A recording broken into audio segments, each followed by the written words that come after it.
Bienvenue sur Hémisphère Droit, le podcast consacré au design. Le secteur digital est en plein essor et il existe un certain nombre de métiers encore peu connus du grand public. Nous allons au cours de ce podcast nous concentrer sur les métiers du design graphique au sens large. Hello Alexandre. Salut. Je suis ravie de t'accueillir sur le podcast Hémisphère Droit. Est-ce que tu peux te présenter ? Avec plaisir. Donc, je m'appelle Alexandre, j'ai 28 ans et je suis le fondateur d'EcoGameLab, une agence de gamification. Avant de rentrer en détail sur EcoGameLab, est-ce que tu peux rentrer un peu plus en détail sur ton parcours ? Carrément. J'ai un parcours un petit peu atypique, je pense, dans le sens où j'ai fait la fac. Donc, j'ai une licence de chimie et un master en sciences de l'environnement. Donc, plutôt un profil technique. Il n'y avait pas grand-chose qui me destinait à travailler dans la gamification ou dans le design de façon plus large. Mais sur les premières expériences professionnelles que j'ai eues, j'ai associé les sujets techniques de mon parcours pédagogique, c'est-à-dire les économies d'énergie, la rénovation thermique, ce genre de sujets, avec des sujets plutôt axés sur le changement de comportement, dans le sens où j'ai beaucoup travaillé sur des projets, par exemple, de rénovation, où il y avait besoin d'accompagner les habitants sur les nouvelles pratiques liées à leur nouvel habitat. Et je me suis assez vite rendu compte qu'il y avait des problématiques de communication qui étaient très très mal traitées, dans le sens où il y avait personne qui était spécialement formé sur ces questions-là.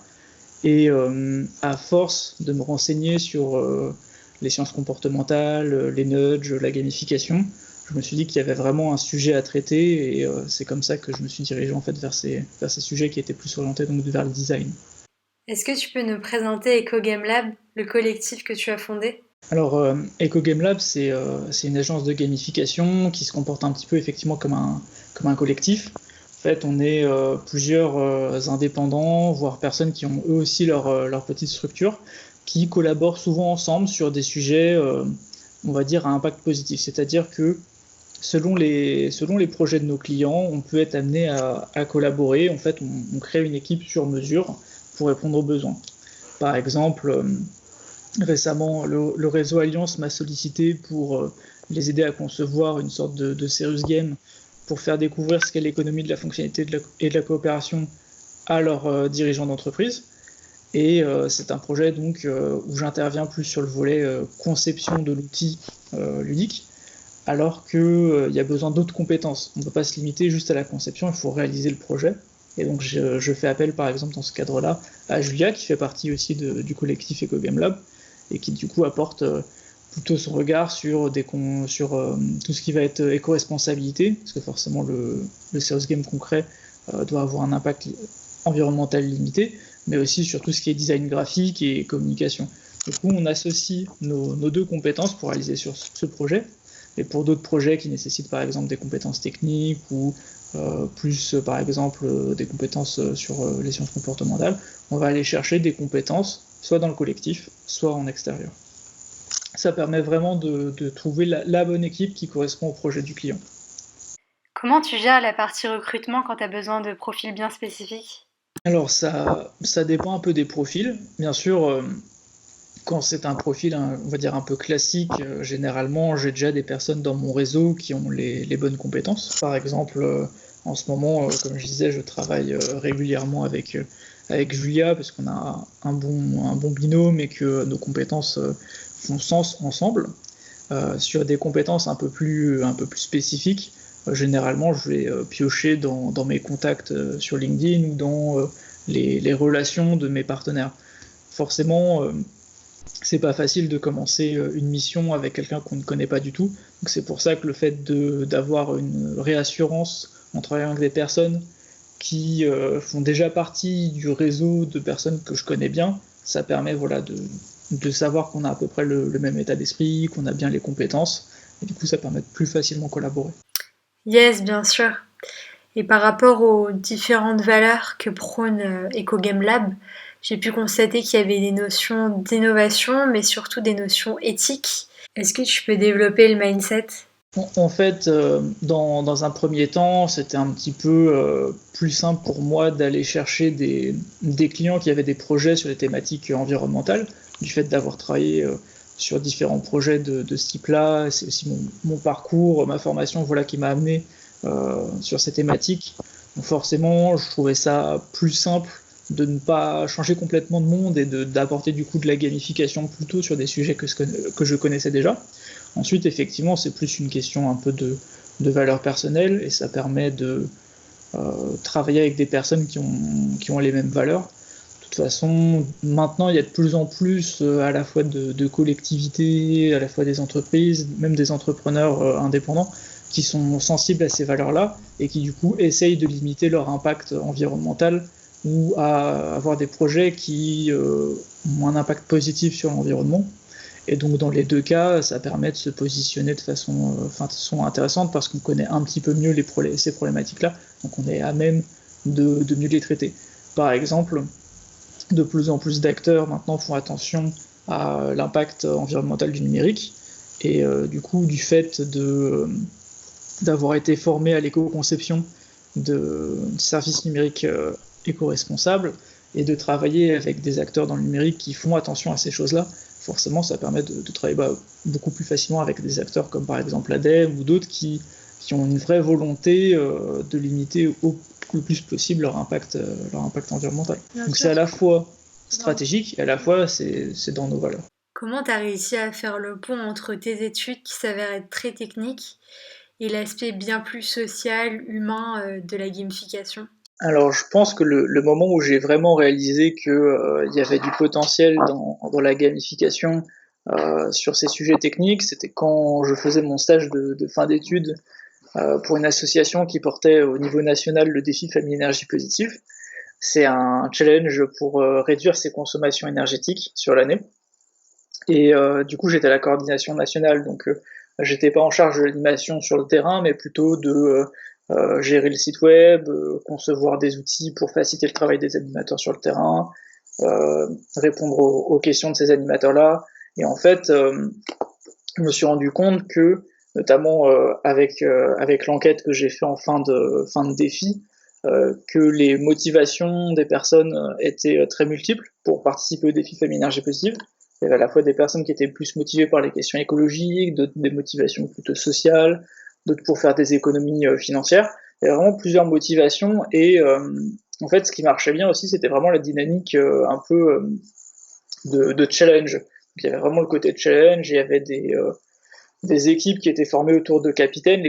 Les capitaines en général étaient plus motivés que les autres et du coup revenaient pour mobiliser les troupes. Il y avait tout un système de formation, d'événements festifs, etc. Et en fait, on voyait bien que ce qui marchait le mieux, c'était vraiment cet aspect ludique. Et c'était une période où je me renseignais du coup pas mal sur les questions de changement de comportement, justement dans le cadre de ce projet-là. Et en fait, je voyais bien le parallèle qu'on pourrait faire entre ce qui marchait bien dans le défi Famille Énergie Positive et ce que je voyais dans les jeux, notamment à l'époque, je jouais pas mal à World of Warcraft, et du coup je voyais bien le lien entre les systèmes d'équipe, les challenges, le fait d'avoir des feedbacks quand, par exemple, on avait des retours de personnes qui nous disaient depuis que j'ai un wattmètre et que je peux suivre ma consommation énergétique, j'ai fait plein de tests. Donc, par exemple, j'ai mis ma télé en veille, je l'ai éteint, j'ai éteint ma box, en fait, ils faisaient vraiment énormément de tests et c'était grâce à ce feedback sur leur consommation énergétique qu'ils arrivaient à agir, et c'était le même genre de feedback qu'on pouvait retrouver sur des jeux. Donc je me suis très vite demandé comment on pouvait utiliser les jeux pour adapter et faciliter la conduite du changement. Et du coup, je suis tombé sur les serious games, donc des jeux à objectifs sérieux, généralement pédagogiques. Et je me suis rendu compte que ces jeux étaient en fait, en tout cas pour le gamer que je suis, étaient pas terribles en fait. Je me suis rendu compte qu'il y avait à la fois sans doute des soucis, on va dire, de compétences. Les personnes qui le faisaient n'étaient pas forcément formées au game design, ce genre de choses, mais surtout des problématiques de budget, dans le sens où à l'époque c'était pas encore tellement répandu d'avoir des serious games sur les sujets environnementaux. Du coup, je me suis dit, bon, j'ai envie de continuer à travailler sur ces sujets, associer, on va dire, le jeu à l'écologie, mais les serious games, ça n'a pas l'air d'être une bonne porte d'entrée. Du coup, je suis tombé sur les sujets de gamification via des blogs anglais en fait qui du coup présentaient en fait cette nouvelle façon d'intégrer des mécanismes ludiques à d'autres sujets, dans le sens où Un serious game, c'est vraiment un jeu, donc c'est fictif. On va certes apprendre des choses, mais ça influence pas vraiment notre comportement directement. Alors que la gamification, c'est vraiment rajouter des éléments ludiques avec bien sûr une approche design, sinon ça ne fonctionne pas bien, mais c'est rajouter des éléments ludiques à des situations qui sont réelles pour changer les comportements. Et du coup, je me suis dit, mais en fait, c'est vraiment là-dedans que j'ai envie de travailler. Et après un petit tour d'horizon des entreprises que je connaissais qui étaient sur des sujets connexes, je me suis rendu compte que finalement, il n'y avait pas spécialement de possibilités d'embauche ni vraiment d'emploi, vu que le sujet était assez neuf. Et du coup, en m'installant à Lille, je me suis dit, bah, c'est le moment pour tenter, voir si les acteurs locaux, on va dire sur les sujets environnementaux, ça leur parle, la gamification. Et une fois que je leur avais expliqué, en tout cas, ça leur parlait. Et du coup, j'ai décidé, voilà, comme ça, de créer EcoGame Lab à ce moment-là, parce que pour moi, ça faisait sens de créer en fait mon activité pour pouvoir la développer dans le sens que j'avais envie de développer en tout cas. EcoGame Lab participe à la résolution de problèmes environnementaux, mais est-ce que désormais tu peux nous expliquer plus en détail les différentes missions sur lesquelles tu agis? Alors du coup, chez EcoGame Lab, on ne traite pas seulement des problématiques environnementales, même si forcément il y en a beaucoup. Euh, Récemment, on accompagne une entreprise qui s'appelle Terravox, qui fait de la sensibilisation en porte-à-porte, notamment dans le Grand Paris. Et on travaille avec eux pour réfléchir à de nouveaux modes de sensibilisation qui soient plus efficaces et plus impactants. Donc on est encore au début du projet, mais ça touche notamment aux questions de tri et de réduction des déchets. Récemment à Lille, nous avons accompagné Camille, qui est la fondatrice de Green Deepact. Green Deepact, c'est une boutique d'échange de vêtements qui fonctionne un petit peu comme les salles de gym, c'est-à-dire qu'elle propose un abonnement, et quand l'abonnement est actif, on peut venir faire des échanges dans la boutique autant qu'on veut. Et ces échanges sont faits grâce à une petite monnaie qui s'appelle les Greendies.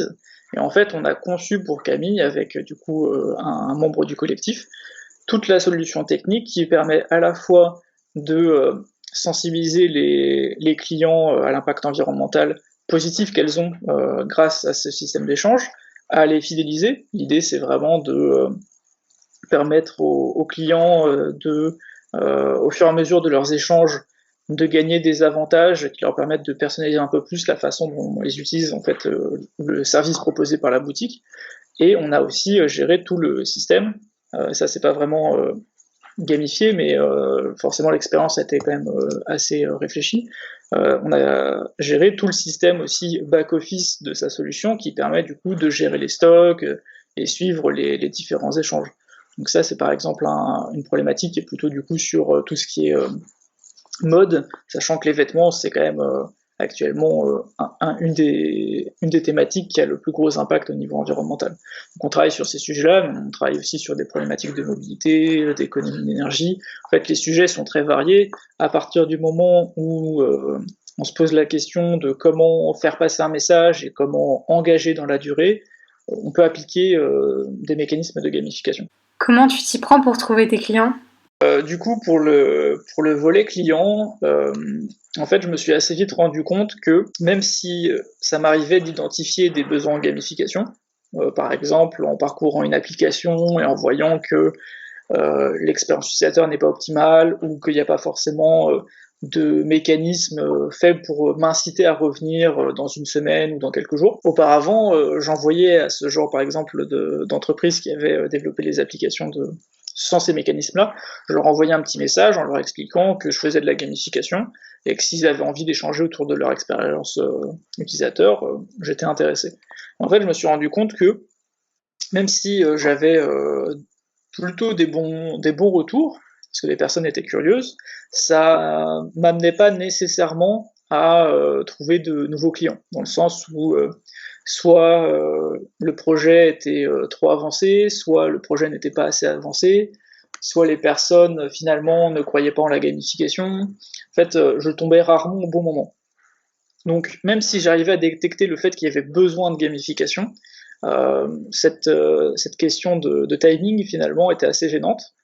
Et du coup, actuellement, plutôt que de détecter les besoins de gamification chez les autres, je les accompagne en amont, je les sensibilise via par exemple des publications sur les réseaux sociaux, avec mon blog, via des webinaires, des ateliers, ce genre de choses. Enfin, je les sensibilise aux enjeux d'engagement, je les sensibilise aussi aux solutions qui peuvent exister, dont la gamification. Et en général, du coup, c'est plutôt eux qui me sollicitent quand ils ont un besoin spécifique de gamification, et c'est moi qui vais après les aiguiller en fonction de si effectivement leur besoin peut être traité avec la gamification ou pas. Mais à ce moment-là, c'est plus eux qui font la démarche de venir me voir, et ça m'évite la problématique de timing, parce que s'ils viennent me voir, c'est généralement que le timing est le bon. Donc voilà, c'est vraiment la gamification, c'est pas encore complètement connu. Même ceux qui connaissent savent pas forcément exactement à quoi ça sert ou comment la mettre en place. Et du coup, c'est pour ça que faire de la sensibilisation et de la pédagogie autour de ce concept-là, c'est super important. Ouais, j'imagine surtout qu'aujourd'hui la gamification c'est ce qui suscite la rétention. Donc c'est très important pour tout type de produit. Surtout qu'en fait l'être humain il fonctionne avec ce système de récompense. Est-ce que tu peux nous expliquer ce concept? Alors complètement, en fait, pas mal de personnes pensent que la gamification et l'usage des jeux, notamment en entreprise, c'est pas pertinent, mais en fait, l'être humain commence à apprendre grâce au jeu, en faisant des expérimentations, et c'est quelque chose qui est vraiment inné chez nous. D'ailleurs, même les animaux, quand ils sont petits, ils apprennent en jouant. Donc finalement, se dire que la gamification n'est pas adaptée, c'est vraiment ne pas s'intéresser aux questions de pédagogie et ne pas chercher à comprendre comment les êtres humains apprennent. D'autant plus que nous sommes de plus en plus dans une économie de l'attention, c'est-à-dire que maintenant, quand on met en place un service, on n'est plus nécessairement en concurrence simplement avec les acteurs de la même catégorie, c'est-à-dire qu'on n'est plus TF1 contre M6, mais on est vraiment en compétition avec tous les autres services qui sont disponibles directement via notre téléphone ou via notre ordinateur. Par exemple, on peut très bien considérer que Netflix est en concurrence avec Fortnite.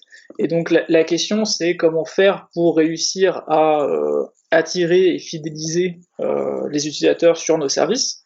Ça, c'est notamment le cas pour les grosses entreprises qui ont des services assez engageants, qui ont des vraies problématiques de rétention. Mais quand on est par exemple une start-up ou même une collectivité qui ont envie de sortir un nouvel outil pour communiquer autrement avec les utilisateurs, pour proposer un nouveau service, il faut maintenant, les utilisateurs en fait s'attendent à des standards assez élevés, et si on propose une expérience qui n'est pas qualitative et qui n'explique pas dès le départ ce qui est intéressant pour l'utilisateur, les utilisateurs ne reviennent pas. La stat date il y a quelques années, il me semble, mais il y a autour de 26% des utilisateurs qui, au bout d'une seule utilisation de l'application, la désinstallent. Donc forcément, si on travaille pas ces questions-là, si on travaille pas l'expérience utilisateur de façon globale, hein, même sans parler de gamification, on se retrouve avec des applications qui ne sont pas du tout utilisées. C'est pour ça que c'est vraiment des enjeux super importants actuellement de travailler la gamification dès le départ. Ça peut plus être mis de côté. Quel est ton avis sur les notifications push? C'est une bonne question. Je pense que la réponse la plus sûre est ça dépend. Je pense une bonne pratique concernant les notifications push, c'est de demander l'autorisation à l'utilisateur après lui avoir expliqué à quoi ça sert. Si l'utilisateur comprend à quoi sert la notification push et qu'il accepte d'avoir une notification push et que celles-ci sont utilisées de façon pertinente, c'est-à-dire pas toutes les 5 minutes, je pense qu'il n'y a pas de problème avec les notifications push. C'est vraiment une question de dosage et d'efficacité. Par exemple, il y a beaucoup de sites web sur lesquels je vais, parce que j'ai envie de lire un article, qui me demandent s'ils peuvent m'envoyer des notifications. Mais je viens d'arriver en fait sur leur service, ils me demandent déjà si je peux les autoriser à m'envoyer une notification. Bah forcément, je vais refuser. Par contre, si l'article me plaît particulièrement et que le site web à la fin me dit est-ce que tu as envie de recevoir une notification par semaine pour recevoir le même genre d'article, bah là je sais à quoi sert la notification, j'ai apprécié, donc je vois à peu près ce que peut m'apporter le service, je vais peut-être être plus enclin à accepter les notifications à ce moment-là. Donc c'est vraiment une question de timing et d'utilité pour l'utilisateur. Ça doit pas être automatique. Pour rebondir sur ce que tu viens de décrire, est-ce que tu peux nous parler des dark patterns? Alors oui, donc les dark patterns, ce sont des pratiques en design qui ont vocation à notamment favoriser un petit peu la rétention, favoriser le passage à l'action. Ce sont des techniques qui sont souvent critiquées parce que elles manquent un peu d'éthique dans le sens où elles jouent de nos biais cognitifs et elles ont aussi tendance à essayer de nous tromper. Donc je pense que en général, le fait d'avoir en tête les biais cognitifs pour concevoir une expérience, ça reste intéressant parce que ça permet de mieux comprendre comment le cerveau fonctionne et comment l'utilisateur du coup va réagir. Par contre, effectivement, il faut avoir une certaine éthique et ne pas utiliser ça d'une façon néfaste pour l'utilisateur. Est-ce que tu aurais des livres qui traitent de la gamification à nous recommander? Alors, au sujet de la gamification, malheureusement, il n'y a pas énormément de livres en français actuellement. Donc, il y a par exemple un livre sur la gamification qui a été écrit par Clément Multier, qui date, il me semble, de 2014, ce qui commence du coup à dater un petit peu, vu que la gamification a beaucoup évolué. D'ailleurs, D'ailleurs, on peut le voir sur le contenu que propose actuellement Clément. Je pense que actuellement, pour se renseigner sur des questions de gamification en français, c'est plus pertinent de passer sur des blogs. Donc, par exemple, celui de Clément, il y a le mien sur ecogamelab.com. En termes de livres, pour l'instant, c'est mieux de se tourner vers les bouquins anglais. Alors, il y a notamment, je suis en train de me tourner vers ma bibliothèque qui est juste à côté, parce qu'il y en a quand même pas mal. Un bouquin intéressant, bien sûr, ça va être Actionable Gamification de Yuka Ishu, qui est une référence dans le domaine. Va y avoir également, par exemple, le livre. Alors, par contre, ça va être un peu plus difficile de dire son nom, donc je vais pas tenter, mais Even Ninja Monkeys Like to Play, du coup, Andrzej Markowski. Excuse-moi pour le nom de famille, c'est pas évident, mais son bouquin a été mis à jour assez récemment et est très qualitatif. Et un bouquin qui aura bientôt, j'espère, une traduction en français, mais qui est très bien à lire également en anglais. Ça va être le bouquin de Celia Odent sur le cerveau des joueurs. En fait, c'est une psychologue du coup, française qui a travaillé sur l'expérience utilisateur de Fortnite. Donc c'est un bouquin qui est très intéressant et qui rentre vraiment dans le détail sur justement comment fonctionne l'attention, comment fonctionne l'apprentissage, comment ils ont mis en place de nouvelles pratiques pour, par exemple, faire des tests utilisateurs sur Fortnite et sur d'autres jeux. Donc il y a pas mal de bouquins qui sont intéressants. Généralement, je conseillerais de pas seulement s'arrêter aux questions de gamification, mais d'élargir un peu le spectre, se renseigner par exemple sur les nudges ou lire par exemple le bouquin Art of Game Design de Jesse Echel, qui est vraiment super bien aussi. Et bientôt, je recommanderai certainement le bouquin que je vais prochainement sortir sur la gamification également. Pas de spoiler pour l'instant, je n'en dis pas plus. Et si on revient sur les différents services que tu proposes, c'est plus de l'ordre d'atelier du X, d'idéation, et tu donnes des billes sur la stratégie. Comment se structure ton offre? C'est ça. Alors, en fait, pour bien réussir la gamification, il y a 2 points qui sont super importants avant de commencer à générer des idées.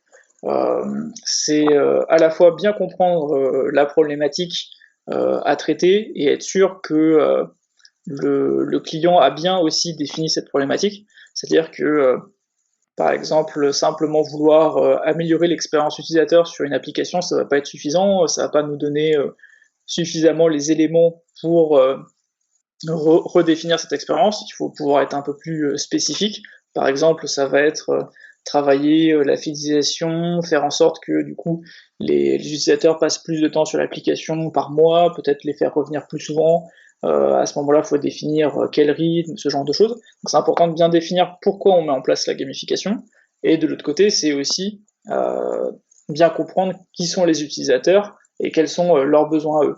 Donc en fait, je commence plus vraiment de projets, à part quand je fais du coaching, et à ce moment-là, c'est juste voilà, du coaching. Mais en temps normal, je ne commence plus de projet sans faire une phase d'audit en premier temps, pour être sûr justement de bien mettre à plat tous les éléments qui concernent le projet pour apporter des réponses qui soient vraiment pertinentes. Ensuite, effectivement, selon les projets, il y a plein d'éléments qui sont importants, et notamment les phases d'idéation. Et donc à ce moment-là, on fait généralement plusieurs ateliers différents avec le client, éventuellement ses partenaires, et si possible les utilisateurs finaux. Et notamment, j'ai conçu un jeu de cartes qui s'appelle les Gamificartes, qui permet de plus facilement générer des idées de gamification.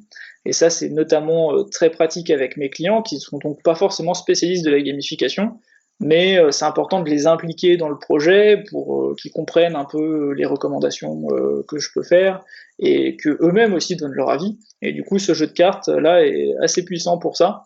Et du coup, c'est vraiment cool de pouvoir l'utiliser avec les clients, parce que c'est vraiment à ce moment-là, je trouve, qu'ils comprennent vraiment en fait la gamification et comment ils peuvent l'utiliser, à la fois sur le projet qu'on est en train de traiter, mais éventuellement sur d'autres projets aussi. Et en termes de retombées, comment tu arrives à mesurer l'impact de la gamification selon quels KPIs? Ça dépend vraiment des projets. Il n'y a pas vraiment de règles en fait, dans le sens où c'est difficile dans la gamification de pouvoir se positionner sur des résultats avant avoir mis en place la gamification.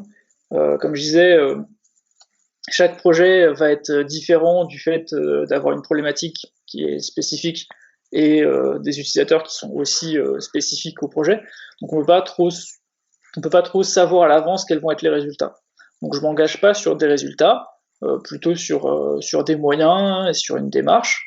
Forcément, quand on va jusqu'à la réalisation du projet, il y a pas mal de phases de test qui permettent de confirmer ou pas les décisions qui ont été prises, et ce qui permet du coup de modifier un petit peu le parcours utilisateur qu'on propose s'il y a besoin. Donc en soi, il n'y a pas vraiment de règles voilà, sur ces indicateurs. Dans certains cas, c'est assez compliqué, notamment à évaluer. Par exemple, quand j'interviens sur des ateliers ludiques ou sur des serious games type jeux de société ou jeux de cartes, finalement, il n'y a pas directement d'indicateur de succès, à part, on va dire, le fait que les utilisateurs de l'outil et les personnes qui sont autour soient contentes. Donc à ce moment-là, moi je récolte plutôt les avis de mes clients, voire des utilisateurs en bout de chaîne, mais il n'y a pas forcément d'indicateurs très spécifiques qui permettent de vérifier l'efficacité des projets. J'aimerais bien pouvoir travailler un peu plus, notamment sur ce genre de projet, avec des équipes de chercheurs qui pourraient du coup apporter vraiment leur regard et leur expertise pour justement mesurer l'impact, par exemple, de tel jeu par rapport à tel jeu, ou ce genre de choses. Mais pour l'instant, c'est assez compliqué à organiser. Les temps en tout cas de projet sont assez différents entre des équipes de chercheurs et des entrepreneurs comme moi. Et finalement, Eco Game Lab n'a que 2 ans, donc c'est peut-être encore un peu tôt, mais c'est assez compliqué. Ensuite, pour les autres projets, notamment les projets numériques, c'est pareil, ça dépend beaucoup du projet. Il y en a certains où, du fait d'intervenir seulement en amont, c'est-à-dire sur de l'audit et des recommandations actionnables, J'ai pas forcément complètement, pour l'instant, eu suffisamment de recul pour voir dans la durée l'efficacité de telle ou telle mesure, d'autant plus que généralement, quand une refonte se fait par exemple sur une application, il y a à la fois peut-être des intégrations qui se font au niveau de la gamification, mais il y a peut-être d'autres éléments qui sont mis en place en même temps, et du coup ça nous permet d'avoir des résultats un peu globaux, mais c'est difficile de déterminer quel élément en spécifique a été vraiment impactant. Donc ça fait que c'est assez difficile d'avoir des résultats très très spécifiques sur la gamification. Dans l'idéal, pour en avoir parlé avec d'autres personnes, faudrait travailler sur de l'A/B testing sur des échantillons suffisamment importants, je pense, pour avoir vraiment des résultats. Mais généralement, l'A/B testing va plutôt se faire sur une situation instantanée, alors que dans la gamification, voilà, sur la plupart des projets sur lesquels je travaille sont vraiment sur des durées assez longues, et du coup, malheureusement, on n'a pas forcément toujours suffisamment de recul pour l'instant pour avoir vraiment des résultats. Quel est ton conseil pour quelqu'un qui souhaite débuter en design ? Alors, c'est une très bonne question. Je pense que pour commencer à faire du design, l'important en fait, c'est à la fois développer son empathie, se mettre à la place des autres, se dire que notre avis n'est pas nécessairement le meilleur, d'une part. Et d'autre part, je pense que le plus important, c'est de pratiquer, de tester, de travailler sur des petits projets, que ce soit des projets pour des amis ou des connaissances, ou des projets pour soi. Il y a vraiment moyen de faire, par exemple, si on a envie de travailler sur une application, il y a vraiment moyen actuellement de tester super simplement, de faire des wireframes sur papier. Il y a des outils géniaux qui ne nécessitent pas de code pour développer des applications, comme Bubble. Récemment, j'ai découvert Glides, qui permet de transformer des fichiers Excel en applications. En fait, il y a vraiment plein d'outils qui permettent de tester cette approche design et d'essayer de mieux comprendre voilà, ce que les utilisateurs ressentent. Et en fait, le plus important, c'est vraiment de tester.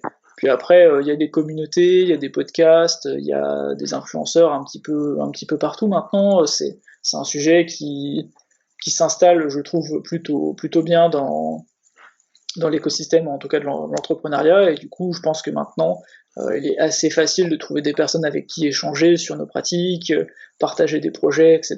Donc, je pense que voilà, les 3 conseils, ce serait développer l'empathie, faire, parce que de toute façon, il faut tester pour apprendre, et échanger avec d'autres personnes. Génial, merci Alexandre, à la prochaine. Merci à toi pour l'échange et l'invitation, c'était avec plaisir. J'espère que l'épisode vous a plu, n'hésitez pas à vous abonner à la chaîne YouTube et sur Spotify ou Google Podcast.